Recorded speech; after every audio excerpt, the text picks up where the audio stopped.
Okay. Yeah. Do you feel like after having gotten into some of these esoteric science, concepts, that it's made you a more spiritual person? Oh, absolutely. Absolutely. This is the part where most people, I know that you're very open to this. And as I've said before we recorded, I have great respect for you because you're so open to it, amongst other things. But yes, I believe the spiritual aspect is the key fundamental core of all of this. As much as people are so interested in physical things, I believe that the spiritual or / metaphysical angle is the core of all this, without a shadow of a doubt. Me personally, I think that the soul, if you will, is possibly a Bose-Einstein condensate matrix or a plasma matrix of sorts. What is a Bose-Einstein condensate? It's a level of, or a field of, a tier of matter, if you will, above plasma. So you have solids, liquids, gases, plasma. Then you have Bose-Einstein condensate. So, and then there are more than that. To what extent those have been divulged publicly, I don't know. You have levels of energy above. I didn't even know you have levels of energy above plasma. That's what Dr. In my opinion, not to speak for him, but that's what Dr. Paez spoke about when he was on Kirchheim-Mungel's theory of everything, when he said that it's possible that you can induce these types of effects like inertial mass reduction and so on, not with solids, but with plasmas, because it's possible that plasmas act as a doorway between the quantum vacuum and the physical world, so to speak. So if you think of... How does that work?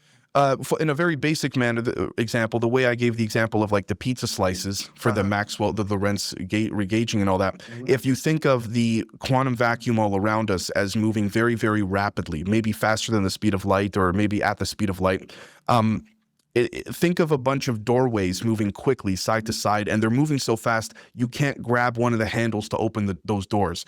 Plasma acts as a medium that slows down those doors so you can grab a handle and open it.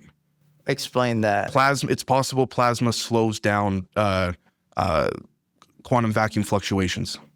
And how does it slow down quantum vacuum fluctuations? It's an in-between state between a physical medium and a non-physical medium. You see what I'm saying? Yeah. So it acts as... So it's like a carrier for the potentials in some way? Correct. The same way that I would say that the work of Sal Paez's inventions, not to speak for him, but I know that he agreed with me when I brought it up to him, the devices themselves, including the rumored free energy devices and so on, they're not generating the free energy. They're acting more as facilitators between the quantum vacuum and the material world. They're not actually generating. In some cases they might be, but in terms of even various forms of energy generators that are based in zero point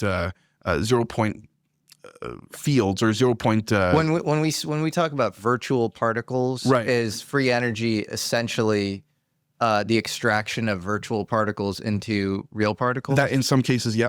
You can argue if one could get a coefficient of performance over 1, that would be the case in some. There's more than one way to skin this cat, and that's absolutely one avenue. Yeah. And then one way is through, like, plasma is like this conduit between the potentials world and like the world we see or something? Yep, basically, yeah. Have you heard of Ken Shoulders? Absolutely, exotic vacuum objects. So how does that relate to this? I think what Ken Shoulders was doing was he was experimenting with curved space-time materials that induce the effects that happen when space-time is not flat but curved. So in other words, I believe Ken Shoulders had an experiment, and please correct me if I'm wrong, where basically he found that electrical pulses into a ceramic would not break ceramic, but create these punctures in the ceramic that electricity normally wouldn't do.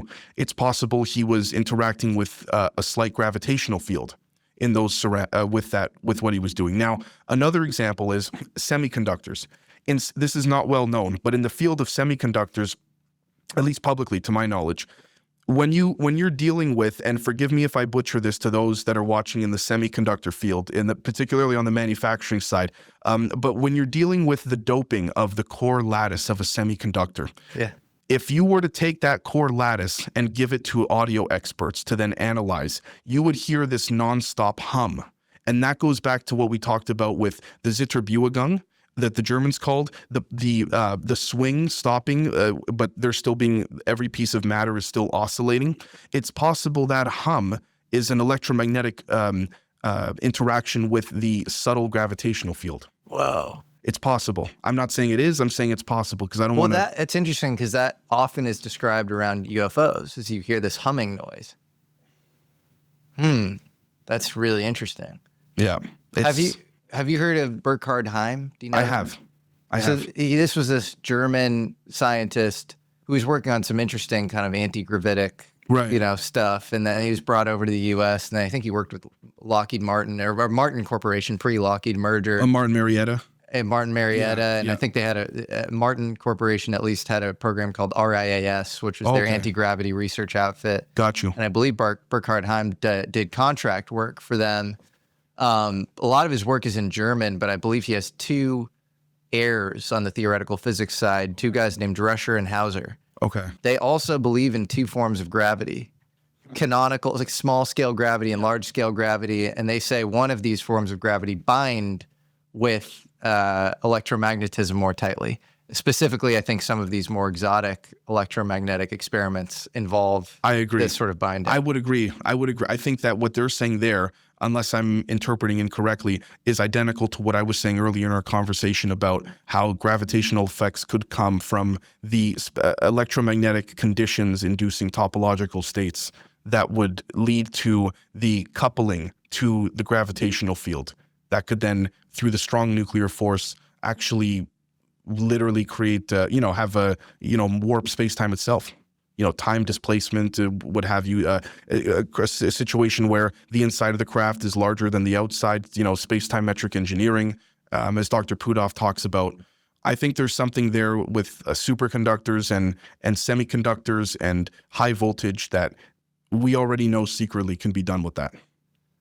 Where do you think we are as far as ability to make progress on this? Because my general sense is like, if you had a governor placed on physics over the last 50 years, like a governor on an engine where it says you can only go to 25 miles per hour. And the governor in this case is like the speed of light as the speed limit. Right. It's Einstein's positivity conditions on his field equations. Right.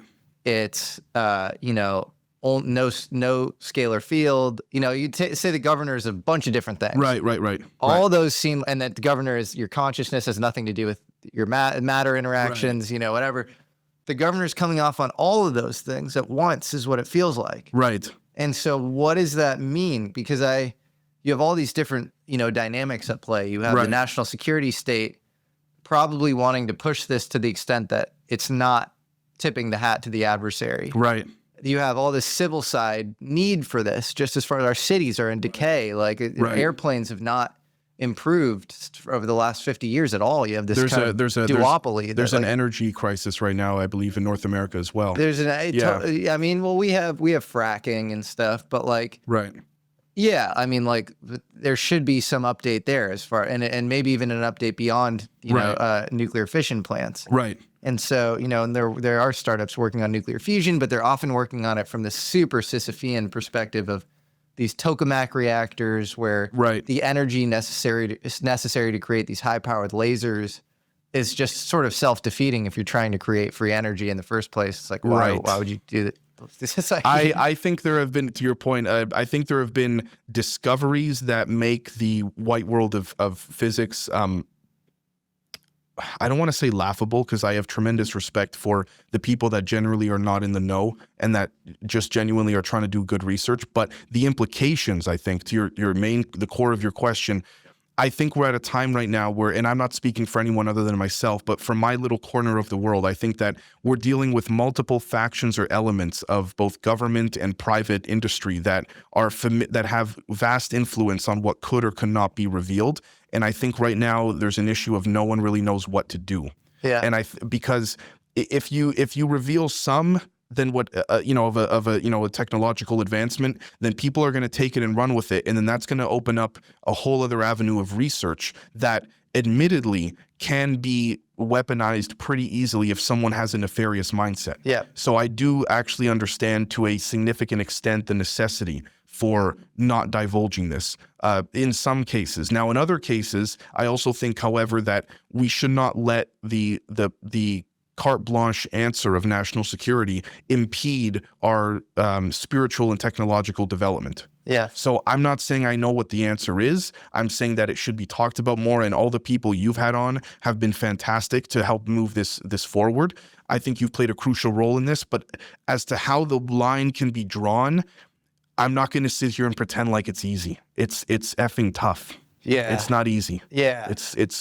It's not easy, because you open up one aspect of 0 point energy engineering. Yeah. Next thing you know, all of a sudden, this guy's got cold fusion going, and then that leads into maybe a coefficient of performance over 1. Then that leads to, all of a sudden, with some adjustments, all of a sudden you're now basically doing what Ken Shoulders did. You pulse this this electromagnetic energy into a piece of a ceramic or something, and all of a sudden it breaks the ceramic when you would expect it normally not to.